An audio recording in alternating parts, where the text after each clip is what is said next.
The first Outback Octagon 3 preview game was an absolute banger, so I have very high expectations for this one. One and all, welcome back to the Age of Empires 4 action. We've got a new map! Look at this! Dude, look at the mini-map right now. This is Sand Reef. This is a really cool looking map. It's designed, I think, for 4-player games, because you can basically spawn the corners, and that's meant to be the natural bounce spawn.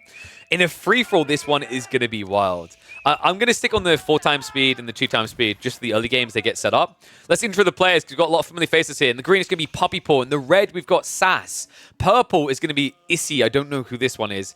Orange is going to be Wham. We've got Northern, who was in the last one, in the yellow.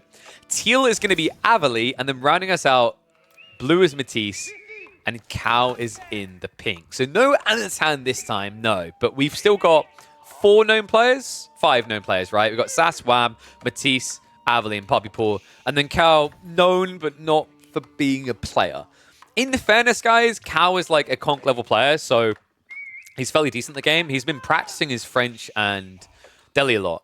It was quite funny because when we were in El Modovar in Spain for Red Bull World Law, Cow kind of got like the best coaching he could ask for, as he was playing like some poor diamond guy on the ladder.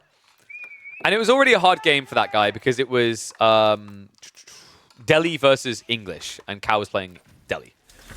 But he had me standing behind him, Wham standing behind him, Puppy Paw sitting to the side of him, all just giving him, like telling him what to do. So he just had a hive mind around him. Like, obviously, I don't have a rank because I don't play rank games, but the collective elo between them, those 3, was, I want to say it's something like 5,300 elo or something, right? And then I'm obviously infinite elo, so, but yeah, it was quite a funny situation. But yeah, for those wondering what the hell's going on here, these are scrim lobbies in prep for the Outback Octagon 3 tournament that begins very soon. I believe it begins this weekend after what we're recording now. So really, really close to the start point. Some players have been a bit more active with their practice. I think some have been more subtle or just haven't really been bothering much. It's a really interesting format. And these players, although there isn't a scoring format for the scrims, they're going to be playing this as if they were in those official lobbies. That means you're going to be conscious of trying to get kills early, because if I remember correctly, the rule set for Outback Octagon 3 has it so that you get 2 points for killing people in Feudal Age, when you're in Feudal Age, and when you're in Castle or Imp, you only get 1 point respectively. So there's a lot of value in these early commitments, and this is valuable for that. Puppy Paw beginning the game with Council Hall. Wait, this is about to be a brother slaydown. Both of the Canadians remained in the center of the map. Okay. Okay, thank you, Riftle. So Issy is Conk 1 and 1v1, Conk freeing team games from Germany. Plays teams with Sass, Jiggly, and Byzantine. There we go. That makes a lot of sense. I know some of those players have been focusing a lot on team games as well, because I am aware that in the weekdays, there is a tournament being hosted courtesy of Clearman from the Vietnamese community, where the whole idea is you have teams formed of 2 nationalities, maximum, playing in a tournament format. In fact, we might even check some of those out here on this channel. So let's hit the speed up again as players are getting settled in. Roost is kind of interesting in these formats because the bounty system works very different. They're not as ridiculously over the top as before. Oh, however, if you did ever go out for all this deer, that would be a lot of gold accrued. The problem is with there being deep water fish, there's only one thing you got your eyes on, right? Can the light blue water on the map be walked on? Yes. These are all crossable. That's the whole point of them. I believe, and correct me if I'm wrong, this is a Kaivayu creation. In fact, it might even tell us. Okay, no, it doesn't. I think Caillou made this map. Caillou is the guy who made like the mini dry Arabias. He's the guy who made the Atoll map, which is a bug spawn of Socotra. He's made a lot of maps. In fact, guys, I may need to organize another midweek tournament because I was away discussing with some of the players a map design that I had in mind. And one of them relayed it to Caillou because he wanted to see if something was feasible. And from that, there is a new map that's been created. I think it's called Pigeons Valley. Yes, that's right, guys. I am going to basically put Biddlin out of a job by the end of the year. Well, I mean, Caillou will, right? But, like, then I get half of Caillou's salary because, like, the ideas are coming from him. Anyway, Burgrave, pretty cool to see, right? Burgrave, not atypical in free-for-alls. I feel like Ringlets just feels too good, but from his position, it makes a lot of sense. He's blocked on trying to easily access a lot of these relics, and also he needs to address Cow, who's up in his face with a Barbican play. Slow us down a little bit now. So back down to the one-time speed as we're 11 minutes in. So I think we are ramping up for some pressure play. White Tower has been dropped in the center of the map. This map's interesting. You get a double Sacred Site spawn in the center only. So if you control there, you can try to force a timer. Very difficult to do when there's this many players, though. And wait. Oh my god. That might be the safest fishing boat placement or fishing spot placement I've ever seen.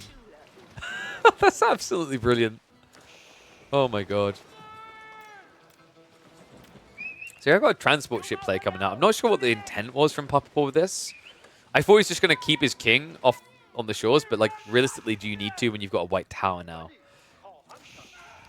Elsewhere, it looks like Issy is getting ready to raid with the knights. French is really good in these type of formats, guys, because they peak in mid-game, typically, where they're able to ride around with knights. The reason that's important is because you bulk 50, 60 knights, and you jump base to base, killing kings, and then you're able to just bolster your knight count past 200 to a point where even if you run into a counter unit, you just simply have too many bodies. What's going up from Sassy on the west side? Juji playing, what, 1 TC? Meditation Garden isn't that great, right? Yeah, that's kind of underwhelming. Was there really nothing better? I guess not. Meditation Gardens on this map kind of feel like they lean towards the center of the map, where you get a lot of berry saturation, golds and whatnot. Even then, though, it can feel like a struggle to get a high-value one. Now, one thing that's interesting about this map, guys, is it doesn't spawn trade posts in every corner. It only spawns them in the north and south. And looking at the spawns, an Abbasid player could set up trade later on quite comfortably. I could also see a world in which, say, maybe a French player, if he gets rid of yellow, sets up this corner and goes long trade with French. All right, calming moment in the game. So get your numbers in, guys. 1s if you think yellow's going to win this. 2s if you think red's going to win this. 3s for cow in the pink. 4s for orange, which is Wham. 5 for purple, which is Issy. 6 for Puppy Paw in the green. 7 for Matisse, which is blue. And 8 if you think TC booming Avali is too good at free-for-alls and will win it all. And Teal's in a really good position here. 4 TC boom, and this was clearly eco-wing, right? Like, you're always going to do eco-wing in this situation. Only weakness is potentially gold down the line, but you can always creep south side, especially considering that Cow's going to have really big problems from Matisse. He won't be able to focus on an eastern push when he's so busy struggling to hold back Blue's attack. A lot of trust in Puppy Paw. I can see why. He snuck out, so this has finally made sense the transport ship play. He funneled out onto the west side island, and he's TC booming in the corner. No doubt this is going to be some sort of Berkshire drop in this area as well. I'd have to check the Outback Octagon rule set, because one thing I'm not sure of is whether they have a landmark victories on. So the last free-for-all tournament hosted by Clearman had 2 ways you could win.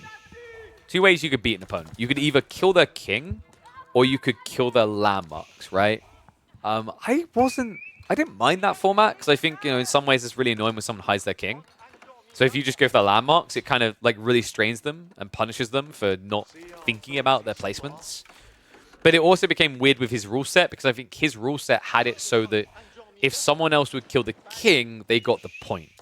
So basically, you could have a dead player, and then it would turn into an Easter egg hunt.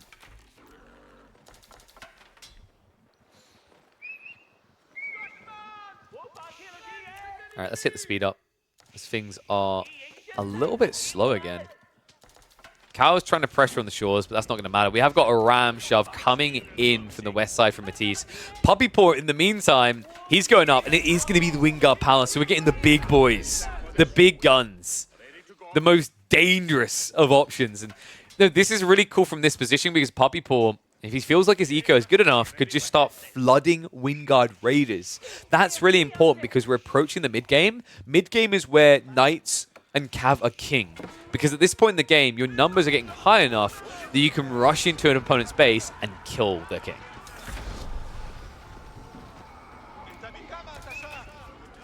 Abbasid starting to scale camel archers here. Love this. Spears plus camel archers. This is a nightmare for Northern. Yeah, you can't hold this area, right? The camels get double damage versus the spears. Then the debuff is there. The knights can't even think about trading against spears. They didn't want to anyway. I think yellow's dead. Purple coming from the west side as well. It's a race to see who's going to be able to take him down first, it feels like. And he went Abbey of Trinity. There's just not really any value in this when you're pinned in a corner in such a way.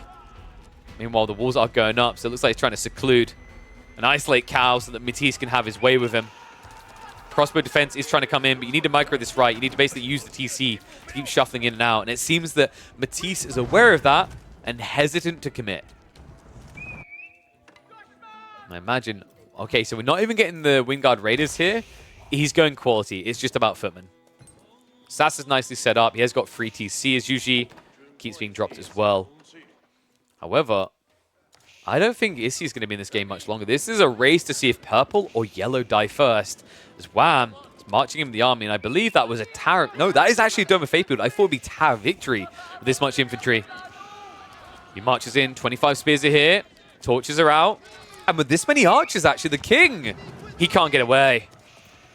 Not just that, folks. Issy has expended his knights elsewhere. He doesn't have many here to defend with. In fact, where are they? Wait, are they inside? Yeah, they're inside. So he's trying to annihilate the spears so he can jump out. I'm not sure this works, though. Wham! With an age-behind army. Should be able to eliminate a Castle Age player here. TC getting low, down to 2.2k HP.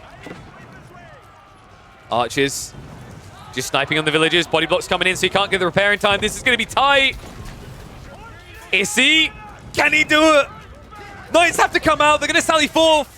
But the TC and Death's Door is going to go down. The king now exposed. And wham! Going straight for the jugular here. Can he get it? Has he got enough archers left over? He's hitting everything that's wrong, but he gets the target. Issy is down. Wham strikes first. But Northern also now falling to Avali. 2 players dead in the blink of an eye. Whoa, and 2 emerging threats. 1 from the east, 1 from the center. But the center might be in trouble. Puppy Paw now marching in while the army was away.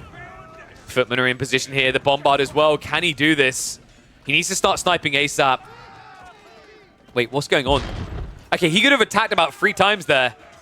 Footmen to hold the choke points. Bombard will begin the siege, and I believe there's going to be more coming behind this. More men-at-arms, more footmen. Age up is complete. But Wham has one hell of a difficult defense ahead of him. Dive straight in. It looks like he got through the initial men-at-arms. So the Bombard, not well protected here. Villagers now being pulled as well. An absolute anarchy in the center of the map. Wham. Even if he survives this, remember that Avali is nearby as well, so he could just become a target for that pick. Bombard is halfway through the TC. He's not targeting down right now. The archers, I think you need to just go after the Bombard or you're dead here. Might be dead either way, right? This is such a difficult hold now. Crossbow's starting to be added in. The Bombard doing the heavy work here. More are on the way in. TC now being repaired, so it looks like Wham is going to be able to hold here.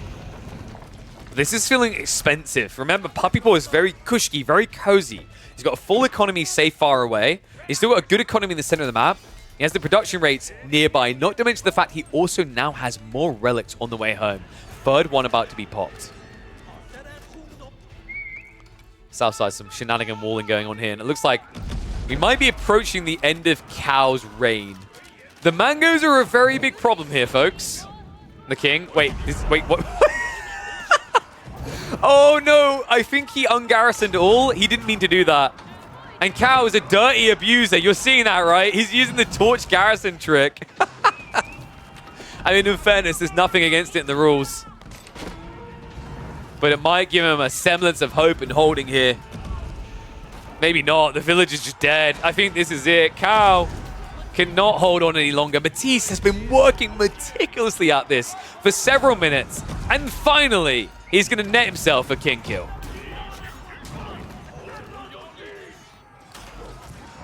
Pretty big as well, because now that's going to bring pressure into the center. Remember, Puppy Paw was relying on a quick 1-2 punch to take out his brother. He's now bogged down in a prolonged fight. And if now Matisse joins in on the action, Puppy Paw could just be done. Likely will be, because he also left his king in here. Now, hold on a second. Wham is coming in big with the men-at-arms spam. Archer count is still good as well. He's funneling across Wingard workers, but they take a while to arrive, right? With the Wingard footman, the Wingard whatever. They're a quality unit, but they're not always going to be in position here. Also, keep in mind, Sass hasn't got involved yet. He's just been chilling up there. That's going to be another big problem as he reaches Imperial Age. He'll be getting ready for war. I can't help but feel this game is about to be dictated by red and teal. Right? This is almost like a get out of the way, peasants. The big boys came to fight. They're just going to be collateral damage on the clash between East and West. Especially the way they're bruising each other. I think Matisse is kind of the wild card in this one. Order the Dragon can feel weird to utilize fully in these situations, but he's being kind of ignored. He's getting an opportunity now to boom up. He is an Imperial Age. He could be the kingmaker in this game. And Puppy Paw needs to clean up fast in the center before real threats come from the sides. Right now, militarily, he should feel quite confident about his position. He's got the ranges. He switched over. These bad boys are scary, guys. Night and Tower range, wait until you experience them on Season 9. Yeah, they're a different beast in this upcoming patch. It's one landmark down. 2 to go. The TC is almost crumbled as well. It never got fully repaired here. Wow, has gone for the Telephant Archers? Actually, that's a cool name. We should call them Telephants. Because you want to phone Microsoft and complain about how unbalanced they are. Whee! Actually, it's more the melee elephants that the problem, as we're seeing there. Turns out, cannon beats elephant. Keep now going up. Also, pressure coming in. Avali's griefing the food. Oh, that's it. Wham's dead, man. I mean, this is perfect for Abbasid as well. Like, Wham is a threat, right? He's the one that's gained some additional population. So removing him makes a lot of sense. Puppy Paw is still not in a content or comfortable position afterwards, right? He's still going to be stuck between 3 other players. Pretty much stuck in a position where you have to play diplomacy to convince them to help him. But Wham, that's a king. Hey, that's a king feed. Nah, I'm kidding. We're in practice here. He was dead. He's just accelerating a bit. I do wonder how those things will be ruled in tournament, because realistically, like, there is an advantage he just gave Puppy Paw. Compared to just waiting with a king in the TC, he just saved Puppy Paw an extra, what, 30 seconds or so? That's a big deal, because if these players were starting to converge towards him, 30 seconds is a world of difference in prepping a defense.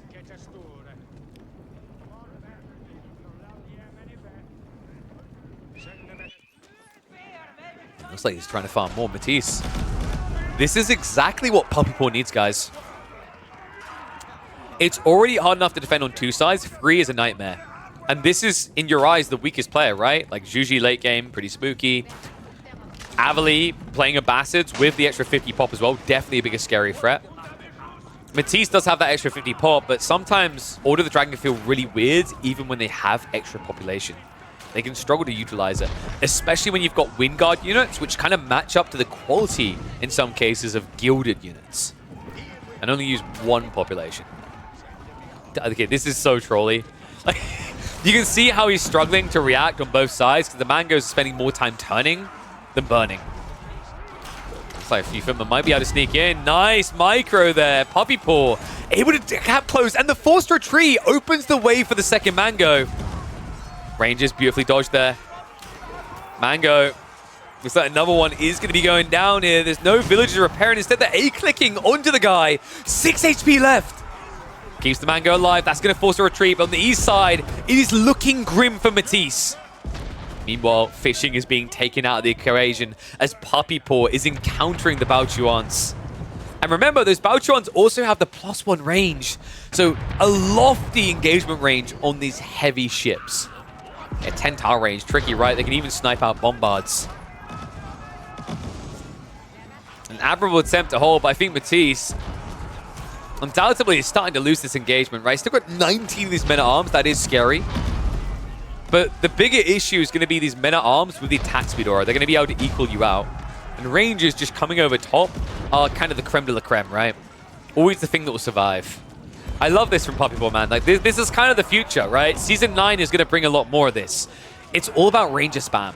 I've talked about this in previous casts. I think Ranger are low-key the most broken option as you go later in the game. They're just kind of overlooked. And the reason they're overlooked is because things like Footmen in smaller numbers are better. However, when you get Masked Ranger, it is hella scary. But here's the other thing. Getting Masked Ranger is very feasible because they are the last thing to die. Puppy Paw scratches another. Matisse is down. Oh my god, dude. I think he's doing it. He's got pop advantage now, so Sass and Averly need to direct their fire towards him.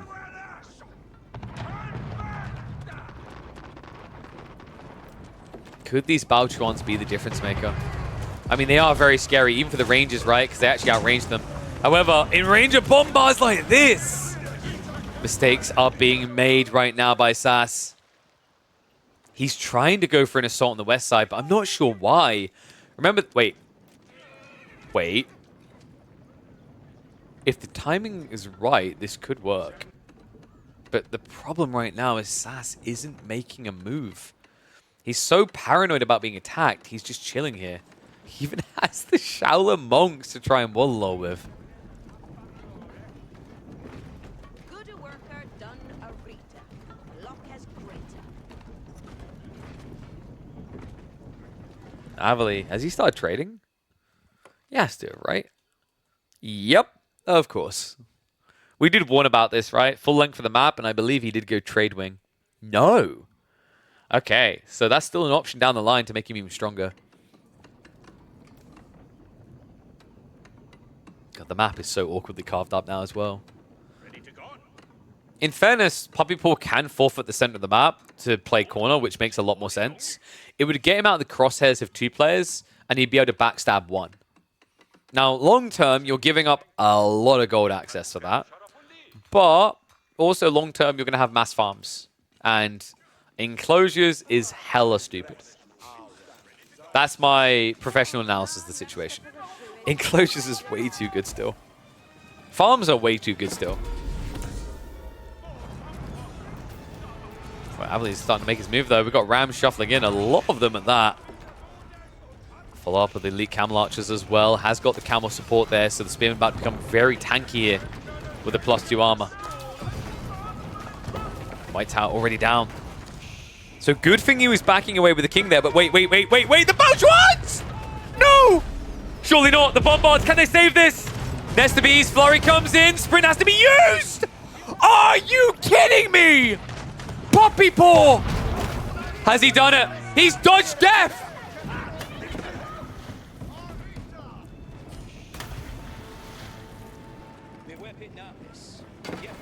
On his deathbed, he still rules. Puppy Paw with the clutch save of the day. This might be a bigger save than we'll see, in fact, in the entire tournament. Just in the scrim game alone, Puppy Paw stays alive. Averly secures the center of the map. I cannot believe that. So close to getting that snipe. You can see that Sassy was steering for it for quite a while. And now, safely in a keep in the corner, Puppy Paw can breathe a deep sigh of relief.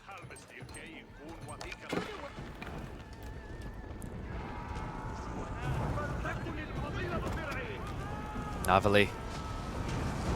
Just going to mop up the center, but now does he go after Puppy Paw? Is it more natural for him to target into Sassy? You've got to wonder there. Kind of uncomfortable as well that Puppy Paw is now stuck on an island surrounded by Balchuans. May need to consider investing in a few sprinklers, but the problem is you can kind of get outmaneuvered by the ships. And guys, this range is insane. Like, can we just agree Balchuans are not a balanced unit? Even more so as UG, because unlike China, they get extra range. Look at what he's doing to this base right now. Oh my god.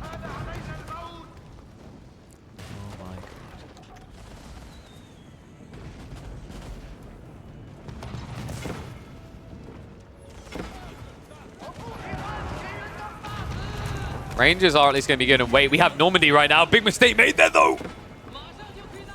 Oh, my God. That was close to an entire army dead for Sass. Remember, these guys only have 400 armor, 400 health rather, no armor. And Rangers have 18 damage per shot with 9 tower range. That was uncomfortably close. Looks like they are getting ready to team, though. Abbey marching south and heading towards the base of Puppypaw here. Puppy with Little Wood. You sure about that? Look, all I'm going to say is if this is what Little Wood looks like to you, I wouldn't want to be your girlfriend. Okay, I shouldn't have said that. Erase that one from your brain.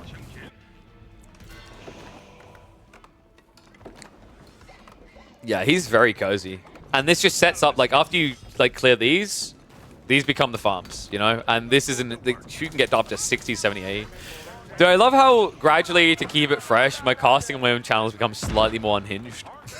Because I never say that on a broadcast. Actually, I don't know. I like to think I wouldn't, but if Nilly's on the cast with me, or it's 5 hours in with Winston, nah, we wouldn't do that. We're a good pigeon.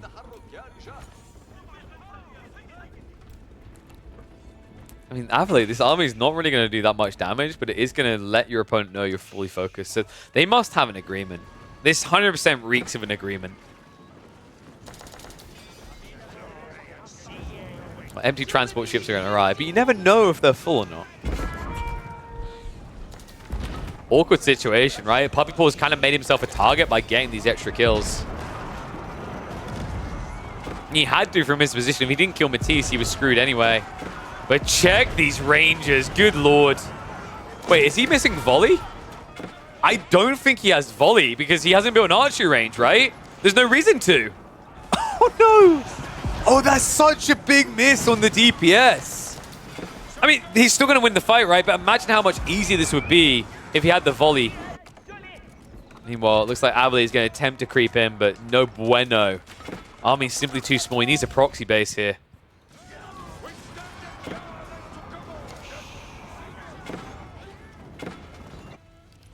I wonder, do they just try to march in now? Maybe go after Sass, because Sass is pretty tight here, right? Like, he hasn't moved his king far away to safety.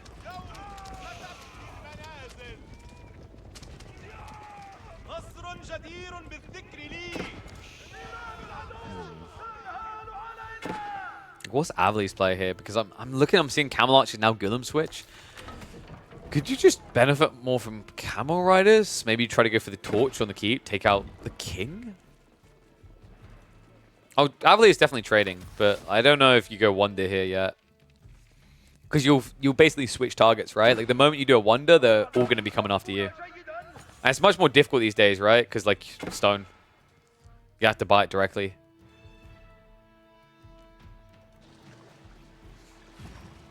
All right, I'm going to speed up because they've reached a little bit of a calming point in the game. Abbey's going to keep trying to dent the base. All right, not 4 times speed, do 2 times speed. Good lord. How many farms are we up to actually for Sass? It's pretty ludicrous at this stage, right?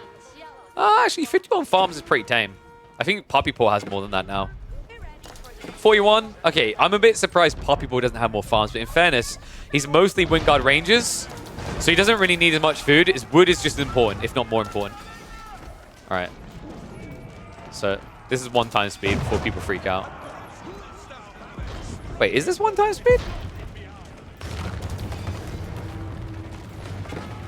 That's 1 time speed, right? No. Sorry, I'm tripping you guys up. That's definitely 1 time speed. If this almost felt like a slight desync, right? 2 times speed felt more than 2 times. No, this is 2 times speed. Wait, but that's not 1 times. I'm so confused right now. I'm not imagining this, right? Like, the speed is wrong.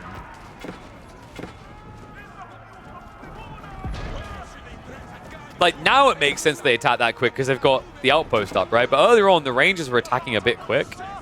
Anyway, Abbey is shoving in. Did it catch up? I think so. It was being a bit weird. I think we're at 1x speed now. Because it was like, it was going between 1.5 and like 0.75 instead. I think it's like, it was slightly desyncing, but it's better now. Rams are going to force a reaction. The Camel Archer is going to milk that. They're starting to repair with Eva. This could be problematic for Puppy Paw. He could be done. Remember, his army went all the way towards Red's base, so he's having to retreat to defend this. Should be able to get in position quick enough. But this is kind of the tricky issue, right? With two players targeting you like this, you can't deal with both. You're kind of stuck. Not just that, we're also getting docks being set up now by Abbasid, so everyone working together. By everyone, I mean the two of them working together to essentially starve him out. Okay, that's weird. Transport ships don't, like, production queue doesn't show on this UI. Not sure if I like that. Because also, remember, transport ships won't show on this bar because they're not that type of unit. Alright, one's if you think Puppy Paw is going to win this. Two's if it's going to be one of the other two. Because this feels really weird, right? Like, the quality of his army is fantastic. You got to be looking going, wow, how can Puppy Paw ever lose? But then my other thought is, how does Puppy Paw ever win? Unless Abbasid backs up, then he can go for Sass. But if they keep taking it in turns, he's always going to be stuck defending. Always reacting. Sass. So he's trying to go for the landmarks. Oh, but wait, what? Oh my god. That's the confirmation. It is in. He's dead. Oh, my apologies, folks. We said earlier we weren't sure if they were using this condition, and I can confirm Outback Octagon is going to have either the King Kill or the Landmark Snipe victory condition. And I'm glad for it. Because if it wasn't for that detail, if he just wormed around, then this would have just been easy peasy Lombo's hold. And yeah, I think the players might be learning on the go because it felt like Puppy Paw wasn't really expecting that type of blitzkrieg. And now we have a very interesting game. 250 pop for both players. And both have built up a stupid reserve of resources. Oh, God.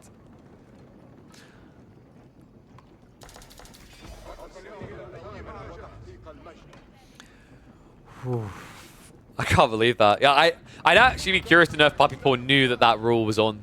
Because it kind of felt like he was edging to try and defend, but also not just diving for the bombards that were going to end him, right? Never tried to creep Evo to try and repair in the center, which would be a gamble anyway, but you'd think you'd try to maybe do it once off. But yeah, now, the two left. I mean, Avali prepping the Ghoulems. Other side of this, I'm wondering, what does Sassy do? Could we be seeing, landmark-wise, he should have... Okay, he didn't take Dynastic Protectors. That's curious. He took the extra bolt shot, and he took the improved cannons, right? The bombards that do splash. I'm not sure about the crossbow bolt tech. I do wonder if you would have been better off here with Dynastic Protectors. Then again, if he knew it was always going to end up being him versus Avali, it makes a lot of sense why he didn't want Dynastic Protectors, because, of course, it struggles against camel civs, right? Like, it's all cavalry-based, so leaning to cavalry up against camel archers and camel riders, it just feels like you're setting yourself up for failure here. We're going to speed this up a bit, because it looks like Avali is going to try to force a reaction. Makes a lot of sense. Sacred Sites, in a lot of ways, is easier to do than Wonders here, because they're so close together. He does have the full production, but I'd like to see Avali adding in even more production here. You need to just keep the numbers pumping, the meat grinder going at all times. But Avali is doing that to maybe a detrimental degree. A lot of Ghoulems being prepped here. Doesn't feel like that many, though, right? For how much food he had and how much he's down to. Yeah, I'm a little bit confused as to what happened to his resources too. I mean, there's no boats coming. The production queue doesn't really make sense. There's a lot of villages. Maybe he was selling food for gold. That's a possibility, guys, because like he doesn't have much gold access on the map. This is it, and then there's trade, but there's trade, right? So like, that should be more than good enough. Oh wait, yeah, he built a wonder. What? Wait, what? Okay. Was I that blind? Oh, I feel like this always happens with Wonders. The UI is different. So we have a Wonder game. And now I've got to wonder how Sassy's going to deal with this.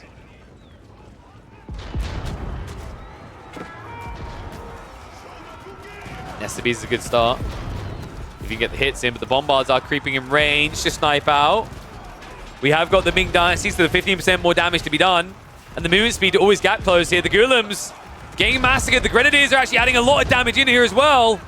Frags out as the Ghoulims go down. Now, that's the interesting thing here, guys. Grenadiers more impactful against units like Ghoulims because there's so few of them, right? They're so clustered up, they're so tanky, you get more bang for buck on the wallop. Yes, they're not going to die as quickly, but you're not going to overkill as much. Now Grenny's able to continue forward. The Bombards also getting sniped out as they stack on top of each other here. Big hit to the military of Avali. New wave is coming out. We have also got him with the medical centers. Grenadier count is holding healthy around 20. And what we need to see here right now from Sass is forward production. If he wants to win this game, it is paramount that he gets something online in the center of the map here, because otherwise, Avali is going to keep outproducing him to defend.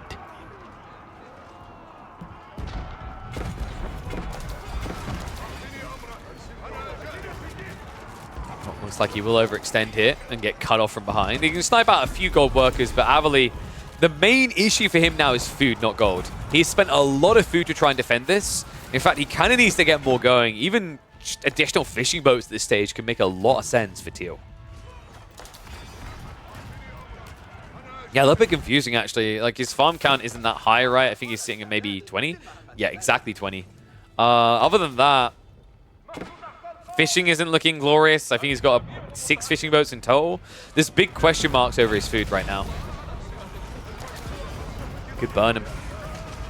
Especially with these Nesta Bees. He's starting to snipe them out as the Culverins are obliterating them here. So good snipe on the anti-clump, and the Ghoulims may be able to get a freebie here, but second wave of Palace Guard arrives just in the nick of time for Sass. So Siege will be safe. But every moment spent here is a moment not pushing towards the real win condition. We're about, what, 13 minutes away, I want to say? Maybe 12 minutes away from a Wonder victory. I think this is, so I've talked about this before, and I haven't had to address this much recently because late game is very rare. But this is maybe kind of a negative when you get here. And another reason why I actually prefer Regicide. Because Regicide snowballs an advantage.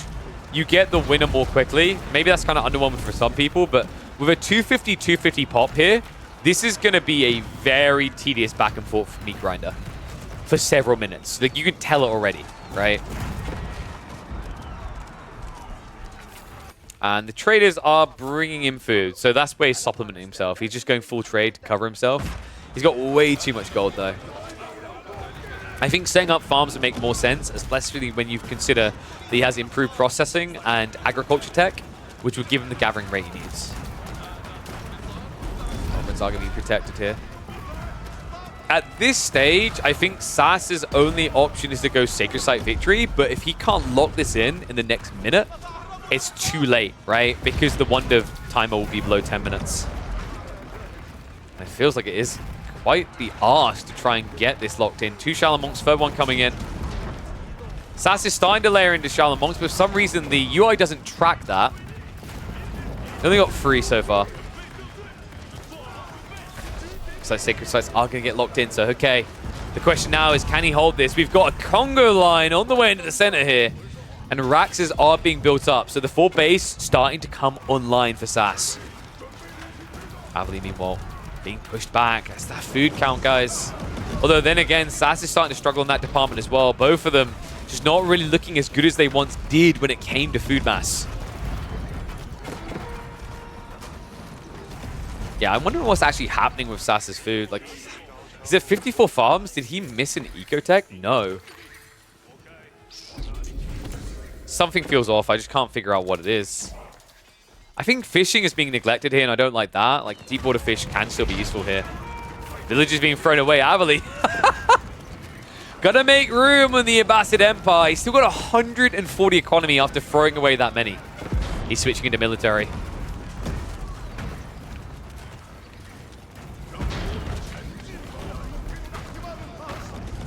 A lot of infrastructure to get through here. And remember, behind that, stonewall after stonewall as well for Abbasid. More layers coming through just to try and be a griefer and delay it all.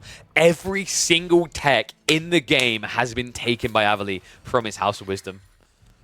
Yeah, I don't think he's missed a beat on anything else, right? Like mills, all that kind of stuff. Everything he would need in this late game is there. It's just he's leading traders more than he's leading for farmers. Hence why you're seeing an insane gold income, and a lot of that food is being floated by the traders as well. That's the deceptive thing. We have to remember trade's kind of weird. Like the income per minute is going to spike and then divot and then spike and divot because the timings of crossing the map taking longer than a minute. I try on the flank here with the men-at-arms. Oh, he's going for the decap. This could be big, but a little bit tough. I think the Ghulams could do it, though. Sass. Don't get too tunnel visioned. It might be about to happen, though. The Bombard wasn't even here to stop the villagers. He's going to march in. Abbasid, if he gets this decap, this could all be over. Bombard getting sniped down, decap underway, and Sass doesn't realize Yasuna's just here.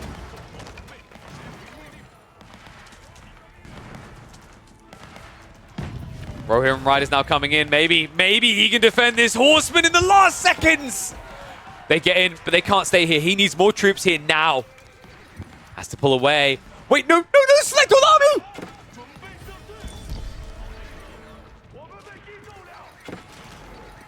Sassy, no!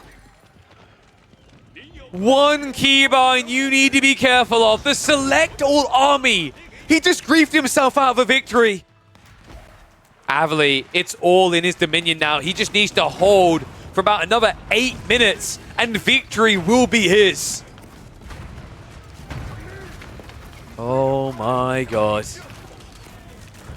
And agreed. I like what they've done with the UI. I'd love it if maybe when they eliminated players, like they get shrunk and then you expand the info here. Because there's like units that aren't being displayed here that could be, right? But this is insane, man. Abbasid, just so many buildings for Sass to try and get through. The next layer is stacking up behind these walls, right? Mass Mango's waiting behind this all. It is true that, of course, now Abbasid has to worry not just about his wonder, but also about these, the House of Wisdom and the primary TC. However, they're quite chunky, as you can see, with the almost 30,000 HP to get through. Sassy definitely having his work cut out here. He needs to just plow forward. Food income is now where it should be, up to over 3,000. Abbasid still only half of that. Instead, he's leaning into Mass Mangoes as a defense strategy here. Shots are going to be coming in. Wallops are looking good. Apologies helping a lot for the Horsemen, but the reload's coming through and the damage is adding up fast here. Horsemen, this is kind of difficult. When you get to this type of position, you kind of wish they just died because now replacing them is impossible until they do die. So when you eventually go for that fight, they're just going to flop dead and you're going to set back your timing to attack. It feels really weird when your army is this close to dead. Another big issue I see in this game is, Sass, he needs to siege through, right? He needs rams or bombards here. The Culverins have been a problem. He has found the reaction, and you can see it's to go into 10 Springalds here. It's a lot of population into anti-siege, though. You can see right there, 3 per, so 30 population to address the siege issue. Somehow the Culverins are still finding targets. This is going to be close. Abbasid is making the correct corner switch here, though. We're getting into hand cannons. If he leverages the wall, this is going to be very hard for Sassy to dive. Because the logic is you might take out part of the wall, but then you stick hand cannons on each side of the opening, and you just create a kill box, right? That Sassy's going to have to run into. Mango shoving out red. Wasn't ready for this. In fact, I think he thought he had more opportunity to push. The Bombards might be in trouble here. Mango's reloading. They're starting to move in for the crossbows. Ghulams are about to break through, and the hand cannon is in support, doing what they need to reach their targets. Bombards do at least start targeting the Mangoes, but not before a few get some hits in here. The Bombards are going to be pushed back, and the timer creeps closer to 0. man. And behind this is just so much economy to work with, right? Like, Avali, what's he up to? Okay, he's deleted a lot. He's gone down to just 5 traders in this game. Wait, what? Oh, sorry, I'm on SAS. I'm an idiot. I looked up right. I was like, yeah, Avali. There we go. 49 traders makes a lot more sense. And the nice thing is actually switching to hand cannoneers is a saving grace here. Right? It limits your food exposure to build a quality unit because you're balancing it out to be half the cost into gold. Gold of which is something that Avali could definitely afford. Valtron now arriving though. A little bit of a nuisance, but he can't reach the House of Wisdom from this position, folks. It's still kind of tricky. Hankan is now on the wall. 6-star range, and remember, they are also going to get reduced range damage into them, as well as siege attacks reduced by 50%. Add in the fact that they've got the boot camp, these guys are very difficult to breach. Culverins are wheeling out. Whoa, oh, bit of a missed micro there by Avali. He's trying to target the bombards, but they weren't around the corner yet, so needs to be careful of the position there. He's at least sniping out the bombards to slow down the breach here. In fact, if you can trade your Culverins to get the bombard kills, it's going to reset it long enough. Should be able to now. Swimmel's get traded out. I don't know how Avali's doing this so cleanly. Culverins are dunking on all of this. It's so many as well. Still 7 left alive. Meanwhile, SAS, he doesn't really have much of anything in terms of siege, right? 6 Sprimmels are on the way, but they're not here. It's all falling apart. I think this is it. Remember, also, he does have the medical centers, which does work on siege ridiculously enough. Not to mention the hand cannoneers are also benefiting from this. With the reduced damage they take and the heal on the side, you just have to butcher yourself to do any semblance of damage to the quality units that Avali has. Man, what a game. What an insane game. I really did think the Puppy Paw was going to just survive until the bitter end, but they found the creep and the sneak in. In the end, though, the biggest benefactor of all of this ends up being Avali, who has now won all the scrim games. I don't think anyone had that on their menu when they were thinking about this free-for-all tournament. Outback Octagon, you're thinking Puppy Paw, you're thinking Wham, Beastie, Marine Lord, all the things they can do. But the practice is indicating there might be a new old kid on the block. His name is Avali. An absolute joy to watch. 2 minutes away from a wonder victory. Well, we're on Sassy's perspective, so defeat for him. It's a last-ditch effort. Normandy is underway. Chinandy is underway.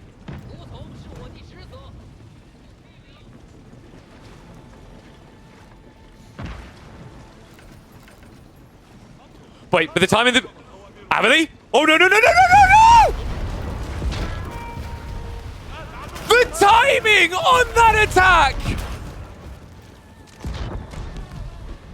The one fishing boat to win the game! Oh, my lord! 2 games in a row! He delivers like a midwife on a 16-hour shift! And now there can be no doubt. Sassy runs headbutting into a wall and says, "End me." What just happened?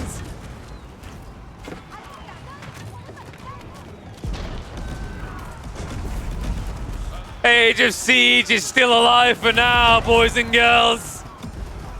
Eat rocks. And put credence on the name. Outback Octagon just around the corner. And Avali has just firmly put all crosshairs on him. What a game. Let me know what you guys think of this, man. I kind of want to see occasionally more free-for-all tournaments.